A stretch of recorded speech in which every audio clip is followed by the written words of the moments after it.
You know what I mean? How could you not, nigga? I've been silent for so long. Hey, yo, Beef, I've been that nigga for so long, you heard, bro? I've been real, I've been thorough for so long. Real shit. I can't make this shit up. The butcher coming, nigga. It's Griselda, nigga. Griselda. Yeah, I'm really about this life. Y'all niggas play when the drugs come. Y'all take what the plug front, I pay what the plug want. Ask my bitch, I turn a vacate to a drug run. Think I'm spending money, but I just made me a lump sum. I remember riding down the VA, it was hectic. I was annoyed, I was skeptic. If I scored, then I'm connected. I picked your name to ride with me, cause she had it perfected. I was right, she stayed loyal when she took that charge in Texas. You know I fucking sis, made me feel like I'm a Mac. She said, sweet talk these hoes, and they might bring you stacks. See, pimping not my thing, but just to see where I was at. I put 2 bitches on back page and rooms back to back. Most importantly, indie. For the rich he took with me. Put a job on the line, I helped turn 5 to 50. And when dough was the object, I went broke in the process. I even got evicted, she kept me low in the projects. No matter your condition, always know it's your mindset. Bounce back, bought a whip in the bag to go beside that. They tell me you ain't hustling, feel like they're back in the kitchen. They fucking up the work, they call me back and I fix it. I'm still a dope man, don't you never forget this. Before the sway freestyles, the cartel showed interest. You hit my line, I hit you back. You want a 9, I get you mad. Don't pay no time, they get you taxed. I miss a dime, they get you whacked. When Josh got shot, the rest of us was at a meeting that I didn't call him for. What the fuck was I thinking? I did the same thing in the streets, and he got knocked with the strap. Moral of the story is, don't leave nobody back. Couple weeks before a tour, in the middle of a war, I was feeling like they up, and I done been through this before. I got secrets I can't tell, I got demons in my closet. I can't remember faces of the people we done got with. Fans trying to greet me, come and meet me cause I'm popping. They reaching out to dap me, I'm reaching for my rocket. I'm rolling up shit, I swear you don't.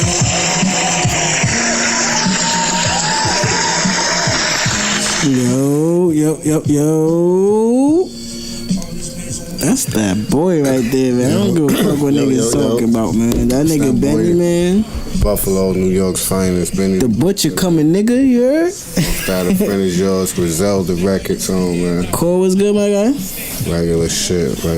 What's this? New York, man, before you had me. What episode we at? What's this, 47? AK.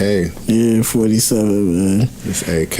We got a special guest in the building today, man. We gonna have I feel like this is gonna be a good interview, you know what I'm saying? Mm-hmm. Somebody that been wanting to get on the show for a while. It's been a little couple things that happen every time he came on, you know what I'm saying? But we got my man Mike here. Mike, what's good, my guy? Yo. Mr. Angus. What's good, guys? Same shit, chilling. How you been feeling? What's going on? Man, good, man. I've just been busy. As you should be. Uh-huh. Doing some writing. I got 2 more installments for you guys. Here we go. Yeah, Here we go. Before we get to that, you should let them know what your first installment was and what it was looking like. Cause we have we showed it on the show before, right? Yeah. We showed it. We supported it. I'm almost halfway done with it. Reading it. Go ahead, yeah. Tell them what it is. We got this monster. Mm-hmm. That's a fact. King of Society, a Brooklyn story. Mm-hmm. So when we first started writing this, actually we was in the consciousness of transit tech. Yeah, factual transit shit. Mm-hmm. High school Brooklyn shit. I would take mental notes of certain behaviors and certain things going on, and I want them to hear you talking to the mic a little bit. Yeah, through the years, we would we'd go out, chill, vibe, build, right, and these characters, they started to take a different life of their own. Okay. And I felt like I needed to write about our generation, our genre, and our culture, and really let the people know exactly what the culture can do when they put their mind to it. Yeah. So it was based upon clothing, entertainment, music, poetry, artistry. At the time, I would chill with Biggs. Yeah. We had Biggs up here a few episodes ago. That's Biggie. Doing it major. The paintings are crazy. Yeah, man. He doing it big with those paintings right there, man. Yeah. Trying to buy one so we could put up here on the wall. Yeah, I'm trying to buy one too. Have it set right in. Yeah, I'm talking with him to actually do the next cover of the book. Oh yeah? Yeah. That's what's up. That's a good look. That's dope. Yeah. That's hard. That's dope.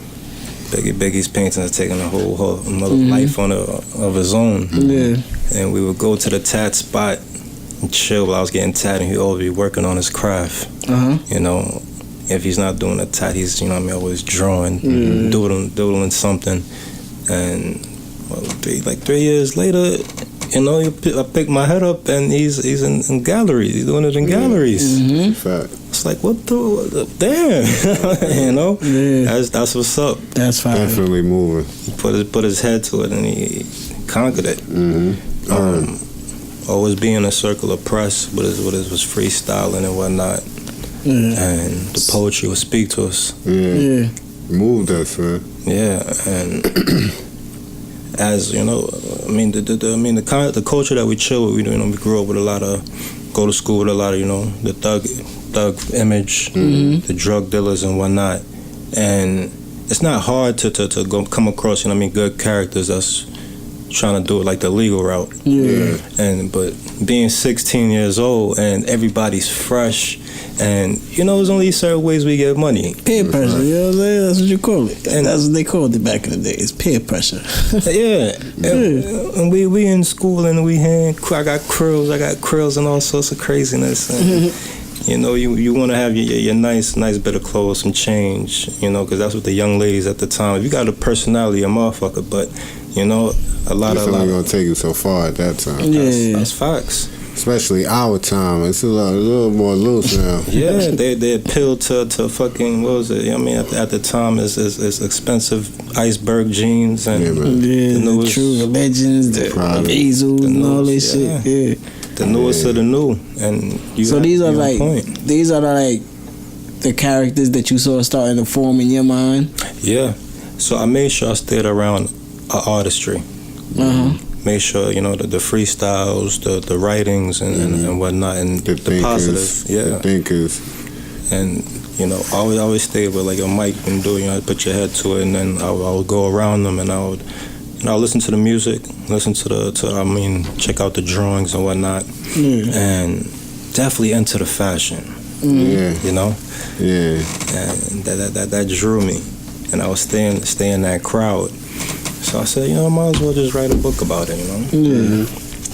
Write about a few characters and their teenagers that want that dream to attain it. At the same time, I had to do it very poetical, you know. So it's based upon 6 characters growing up in Brooklyn. There's the leader of the crew. His name is Fred. He's known to sell dope around Brooklyn. And when I say dope, I mean the book itself being a dope book. And I embodied the characters, Fred. I embodied most of the characters. And he's selling dope in Brooklyn and other states. And he has his, you know, younger cousin that looks up to him. And, you know, he sells a little bit for himself. And a few of his two other people in his crew do the same thing. Now, the characters, they're a little bit mischievous. They're in school, they cut school, they get into drama within the school, they get into fights. Yes, sir. You know, because of girls and all sorts of craziness. But they, you know, at the same time, they get it popping. You know, they're young men, you know, and they stand up for what's theirs. And what's theirs is their creativity, their chance to actually achieve something and attain. So I have one of the main characters throwing them a birthday party while they're in Coney, a few of them in Coney Island, and he's in school. He's handing out some flyers for the guys to everybody out in the school. He leaves school, you know, he cuts school, he getting chased by the security guard outside of the school. Hops in the V with his boys, and they go out there and they have a good day. They make the most of the day. You're 16 years old, you know. There's only much to do. You hit up Coney Island, you try to get a bottle, and or smoke some bud, whatever the case is. Call a few girls and you chill on the beach. Yeah. So for the first scene, that's what I got them doing. I introduce you to their personalities, their personas, and it's crazy because it's a character for everybody. Right. That way, it's not just focused on one or two people. Yeah, it creates more so like a world. Yeah, and that's the interesting part, because I kind of imaged it or framed it like how The Wire does it. So we see how The Wire, they when they're doing the children. When the children came, when they get to the children part, Mike and those characters. That was like one of my favorite seasons, season 4. Yeah. I'm actually watching I'm on season 3 right now. I'm watching it over again. It's like that's my 50th time. But that's one of my main reasons for watching The Wire, and it to be one of my favorite TV series. Like the juxtaposition that they use, like the way that they show both sides at one time. Like you'll see the mayor and them talking in the office, and then you'll see Marlo and his people talking. You know what I'm saying? And you feel both sides. You like. Amazing writing. It's crazy. Yeah. Amazing writing. The writing is crazy. And you could I let one of my boys that don't know you from a hole in the wall, I let him read the book. And he was feeling certain characters, you know what I'm saying? Like, oh, I could relate to this character, you know what I'm saying? So I know that the writing is good, you know what I mean? And the way that you got it written down in the book, like page by page, is like a script kinda. Yeah. Like a screenplay. Yeah. And that's you did that. You did that purposely. Yeah, I did that. You wanted it to read like that. Yeah. So when it does get picked up, it's easier. You want it to be a screenplay. Yeah. And I want to appeal to like a new audience, a new I say new audience, new acting, with some older tutors or mentors. If it does pick up, God willing, they said it picks up a lot of people buy it. They'll make it into a film, or it goes into the right hands. They'll make it into a film. So it'll be dope if I get a Denzel or India Ari. Who else? Who else did I have in mind? What's my guy from Goodfellas? Ray Liotta. Yeah, and they'll have a fresh crew of youngsters that's not really out there right now. Yeah. So everything will be fresh. Yeah. But I like how The Wire did it. They took each character and they gave you a perspective of their day to day, which was the dopest thing I ever seen. And it was early. I think The Wire is from 2000 to 05, 04, 05. 2000. I think they came before the same year. The year 01. The corners. 01. The beginning of 01. Beginning of 01. January 01. 08. Because they came I was in 8th grade. So January 01. Yeah, so it's like 07, 06 or so, yeah. It was early. 5 seasons, they did 5 seasons. What they was doing was I think that the kids, when they introduced the kids, that's the 4th season. Yeah. Straight genius. I thought it was beautiful that certain episodes you didn't see certain people, and they hit you with the cliffhanger that made you just want to be like, oh, I gotta see the next. And I think that's exactly what I did with this installment. I delved into certain characters in their day to day, and I took you to a story or a journey, or to leave it with a cliffhanger, a mini adventure. Yeah. And that's what I got from it. You know what I mean? Yeah. So I'm like, all right, I see where you're going with it. I see what you're doing. So you looking for a part 2 to this book, or you just gonna leave it how it is? This one? No, I'm gonna leave this one how it is. Yeah. I can't go further with this one. Yeah. But I did leave it with a cliffhanger at the end. Yeah. We gonna, you ain't gotta talk about it. The people seeing it. They gonna go buy it. They gonna go support it. What can they buy? What can they support it at, Mike? Let them know. You could pick it up on Amazon. It's in a lot of different places. It's in a lot of different bookstores in New York City right now. You can check my Facebook. It's on the Facebook, and I got it on my IG. Link. Yeah, DUSTRAMZY. And yo, man, the thing is, they got a fucking copy in Harvard, man. Yeah, man, I told you, my name is in Harvard. Yeah. When you mentioned that, I said shit. It's called Kings of Society. Appreciate Mike for that. It's called Kings of Society. Yeah. Hold up. There you go. Written by Mike Angus. There you go. We got press too on that Mm-hmm. bitch. Yeah, man. Got call over here too, man. This shit is. Right there, all right. Yeah. Yeah. Fire. And then, I mean, it picked up something crazy. Arizona University. Yeah. It's in their library. Yes, in their library. That's what's up. I mean, it's quite awesome, man. It's awesome. we were saying before the cameras came on, before we moved past this installment, like our high school years, just the high school years, was like amazing. We always said like, yo, this a movie, man. Like we live in a movie. And I seen you and Press's relationship, and I felt like you always had like a managerial relationship with him. Yeah, you know what's crazy? Even in the moment, it was like that, and we didn't think that.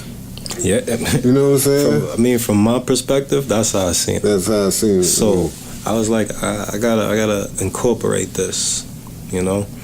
I remember coming back to Brooklyn, being in Baltimore, in Lincoln with Press, and chilling with Kenny at the time, and the nigga Kenny would rap.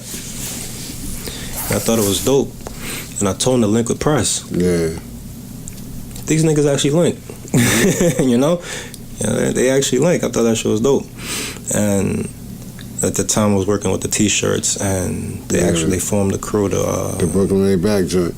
That video was fucking crazy. Lyrically handsome. I still watch that shit. That shit was fire. I'm surprised it didn't pick up. Well, ever add more marketing to it. Could have been. I mean, I always tell them too. Like our timing was a little off. We're like in the middle, that gray area.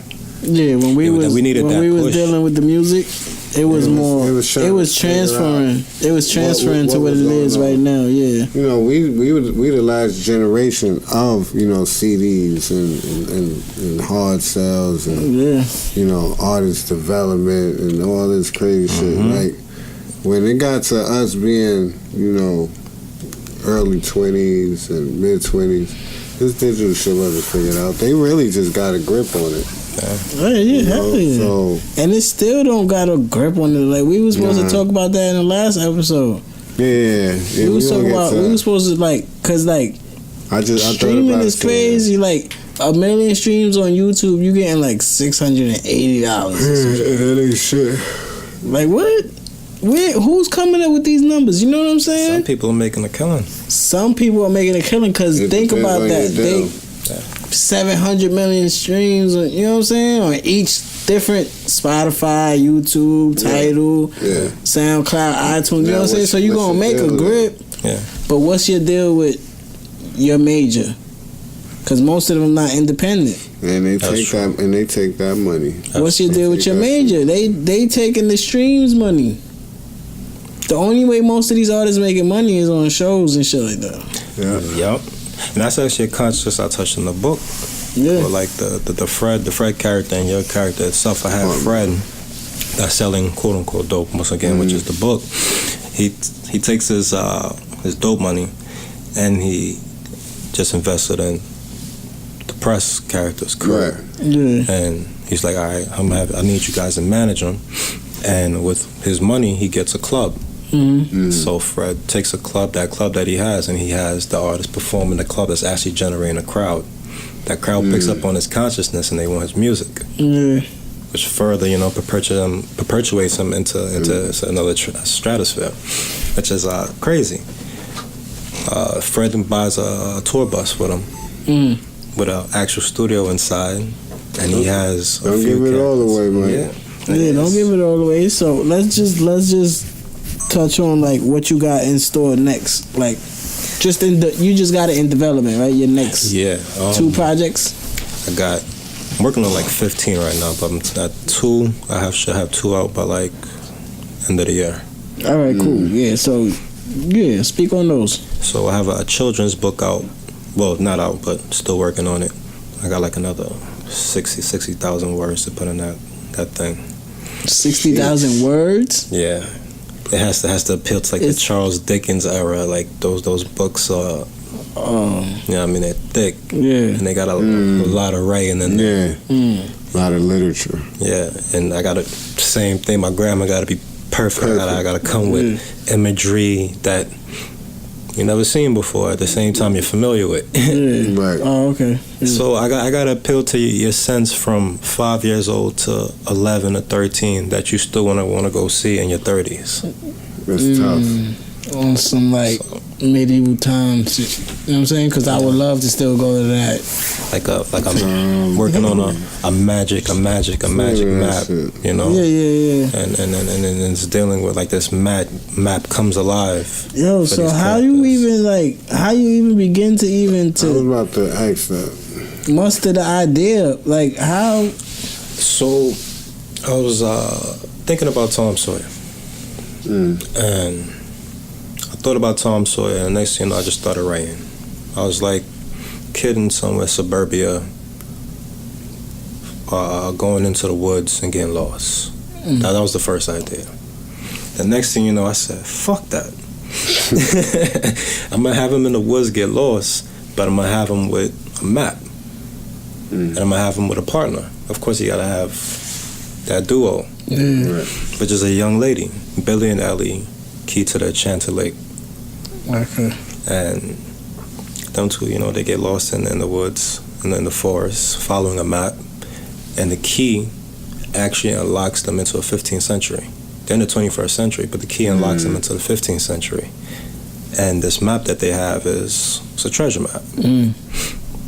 And the map has history. And I'm connecting different gods and elements that's been talked about, and I put some lessons in there for the kids and whatnot. And I expect to be done with that. So you just grabbed that idea and just start running along with it. Just started running with it. That's crazy. With Tom Sawyer thought, basically. Not even inspiration, just Yo, a Mike. thought. Yeah. Just began with a thought, and I don't know which one, but one of them went there. Started running crazy to it. Yeah. That's crazy though. That's what's up.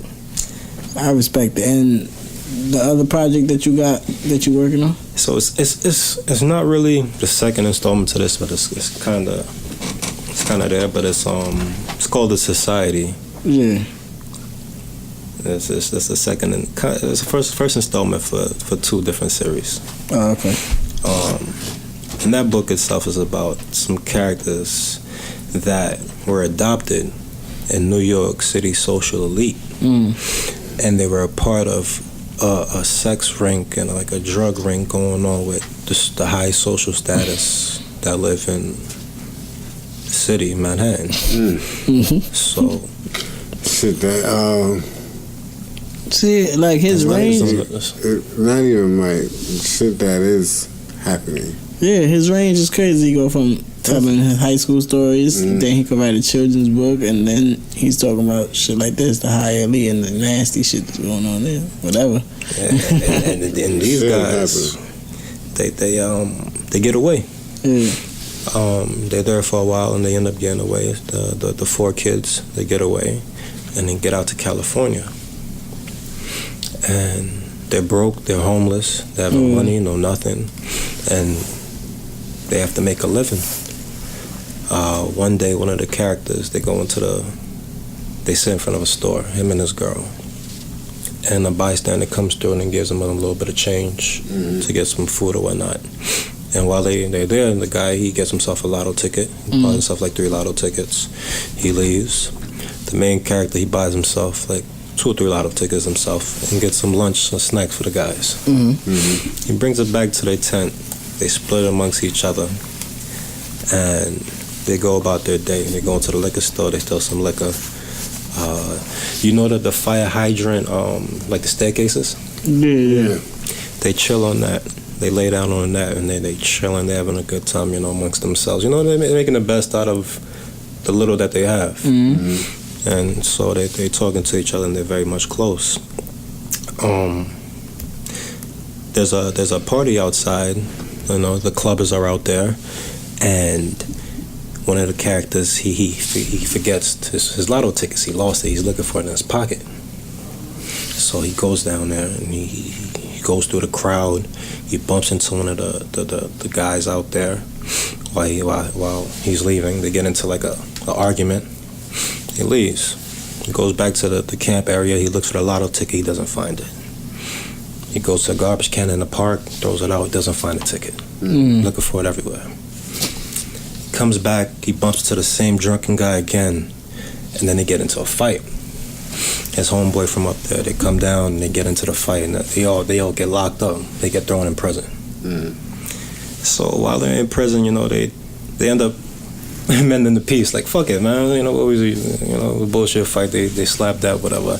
They get thrown out with like some bullshit. All right, get out of here. Get the kids out of here.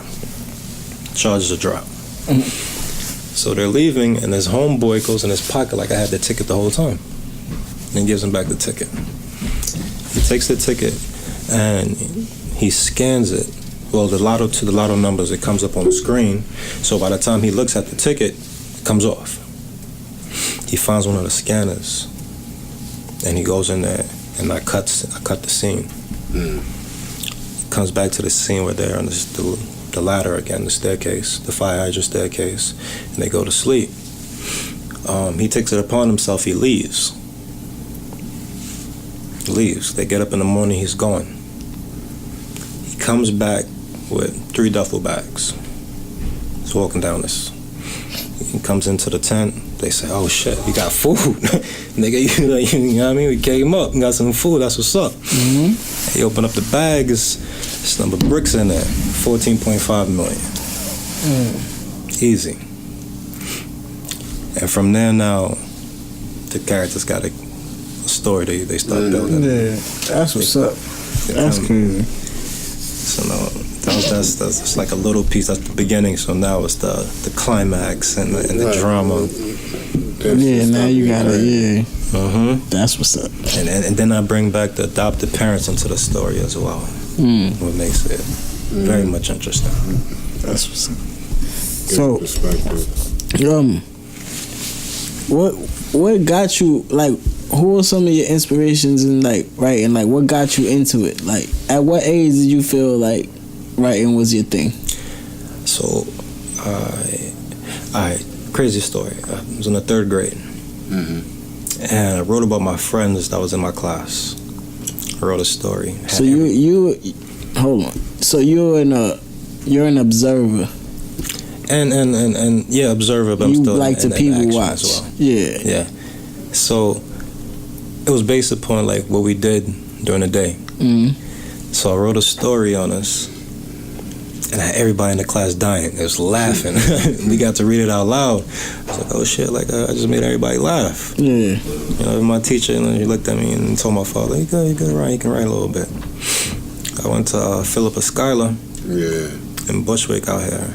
And my writing teacher, we had a writing teacher, English teacher, and he said, you're pretty good. You're good at poetry. And I never took it serious in high school. I would write, matter of fact, me and Jerry would write rhymes in the back of class freshman year and on the B12 bus. But during the years I'd stopped. You know. So you just had put a stop to like pen and pad, like writing anything, you just had to stop. Yeah, because at the time I was like, I don't think it'll be a career, right? Yeah. You know, you get to 16, 17 years old. I'm like, all right, college, and I'm thinking business, and I gained an internship in Manhattan, and it was like a whole different life. But at the same time, that life that I was living, you know, doing the working for corporate America, like I incorporate this into my book, like what I was doing in those summers. And I can, you know, I embrace my character, and I can write different characters and just say what I did through them. Which is what I'm doing. So yeah, it was like from the 3rd grade, man. And anytime we would have like a writing lesson or something, I would get to tell our stories, and I noticed it would pick up. And I noticed people would laugh, and I'd be able to write on certain things. I'm like, okay, all right, that's so. Right there, 81 on DeKalb and Stuyvesant. Facts. Right across from Roosevelt. Star shit. You know what I'm saying? Star shit only. But that's dope. Third grade, what's that? 8? Yeah. Yeah, that's not double digits yet. That's like 8. We still, we started getting like Student of the Month awards at that, man. So who are some of your favorite authors to read? Authors. So I don't read. I don't pay attention to the authors, but I like African diaspora books. Okay. That whole, like, the stories of like Sundiata, like the story of the Lion King, and sort of like in those parables and those poems and the proverbs and stuff like that. I like those consciousness. I like to pay attention to the Nefertiti's, the Tuts, Akhenaten, Ramses, and all those sort of things. And I pick up on those sort of books. I read those. All right, cool. A little bit of Mayan culture, a little here, you know. So it's not really like a author I'll grab onto, but like directing wise, I respect Spike Lee. He does. You know, what he's done is phenomenal for one. Because you also looking into film and stuff like that too. To appeal to that crowd. What he's done is amazing. I went to school and I dropped out because I was doing like a business at the time, and I felt the business was going to be able to provide for me. Yeah, during these times. How did you need when you need it? Yeah, because that's what I went to school for, and it's like. It's pointless, you know what I'm saying? And at the time, I was seeing people graduate and not even working for their actual concentration and degree, which is scary. Pointless. Yeah, it's scary. That's 90%. That's why I try to put my own into this podcast. You know what I'm saying? I'm taking it as my business. You know what I'm saying? Like, this is something that we built, so it's like, all right, I got to take this serious. You know what I'm saying? That's what needs to be done. Yeah, so. And that can be scary, and that's what I went through. You know, I was going to school, I was getting my good grades when I went there with attendance, and then next thing you know, I joined this business, network marketing business, and you know they were talking about they're a private company, and they talking about going public, and they were the second grossing company in the world, and this is privately. And this is based upon a fruit plant called TNI, the name of the company. That was the first company I got to join, and actually they made you your own business. Yeah. You were your own entity. You filled out your own, at the end of the story, you had a 1099 form that said you were a business owner. Your own entrepreneurship. That was what's up. You had mentors. Yeah, that's crazy. So I was like, man, I'm pretty much done with school. Yeah, you was picking up life lessons from this job already. Like I was in a millionaire's car. You know. Yeah. And he graduated from Morgan State as well. He went to school with my cousin Grayson back in the 90s. Motherfucking Q Dogs and all that. They doing their thing. And documented millionaire. See, it's not always what you know, it's who you know. Most of the time it's who you know. And he was there for a mentor, man. We went to Orlando on a company, and they got phantoms outside and it's craziness. I'm like, school, I was like, forget about it, man. In a few years, they said you get a certain amount of generation of people in your matrix. We're going to invest you into the company, so when we do go public, and you get your public initial offering, and in the stocks, you'll be a documented millionaire within like the next day, like Google. So imagine you come into the company, putting like a few $100s on 25 cents a share. So boom, you're gonna have like 200 shares, and it's a lot of shares. They got a lot of shares. You do your research, and the next day the company is worth like I said, 25 cents. The next day it hits the market, $20. Yeah, just 25 cents to $20. Gradually goes up like that. Yeah. And it was. That's a $20 increase. Yeah. It's just a fold. You'll be 1,000. Yeah. Easily. 100,000 easily. That's a fact. I've been looking into the stocks game, trying to see how to play it, but that shit is crazy. I mean, they teach you some things, man. You gotta pick the right ones and shit. You know what I'm saying? They teach you some things. Shit like Lotto, but it's real. Yeah. Lotto is really a chance, like a real chance. You could get good on stocks. That's a fact. You say you gotta be smart with it. Like when when it's summertime, you gotta put your money on like airplanes, on vacations, like airplane parts, because you know, like in the summertime, people gonna be taking these flights, and put your money on like on the hotels and shit like that. But you gotta be smart with it. Yeah, pick the right hotels. Triago and all of that. Yeah. So if you want, you could give the people your Instagram, your Facebook, anywhere they could get the book, and you know, y'all be on the lookout for that name, Michael Angus. You know what I'm saying? He got a lot of stuff coming for y'all, man. That's it's IG DUSTRAMZY. Facebook, you're catching Michael Angus on there. That's what's right. You can catch the book on Amazon. Just put the name King of Society, A Brooklyn Story, or the name itself. My name, Michael Angus. Society, A Brooklyn Story, man. You got anything else you want to tell the people before we get out of here? You could do me a favor, man. Tag the table. The co-writer on there, he was kind of good himself, man. Tag your name right there somewhere, man, so we can get you on camera doing that. See your boy Noel Gooey tag up there. Yo, I seen Noel at Crunch on Flushing. I was working out up there. He's a personal trainer. You know, we got D's, man. He's like this now. It's like, you notice him. So my boy, we ain't doing nothing. We ain't doing nothing but getting older. We might as well get healthy. You know what I'm saying? Yeah, man. I told him, tell Randy, I said, what up? Yeah, man. But yo, those are guys, man. Yo, Mike, we appreciate you supporting us all the time. You know what I'm saying? Appreciate it, man. Appreciate you for popping up, man. Appreciate you working hard, and because you told me this years ago. Yeah, man. You was gonna do this. You was gonna make it happen. I'm knocking on these people's doors for you. 2 million, man. That's you. I'm trying to instead of them telling me my book is going worldwide, I'm telling them to give me an actual deal, you know, so we can actually function. Let's get this going. You know, I'm getting like the royalties. You gonna get it because you've been putting in that work for it. But I believe in you, bro. For Don Cole, it's Drican Hippie, Mike. Good looking for popping out. Yes, sir. And y'all already know what we about to go do. We out of here. We already know. Yeah, y'all be safe out there. Facts.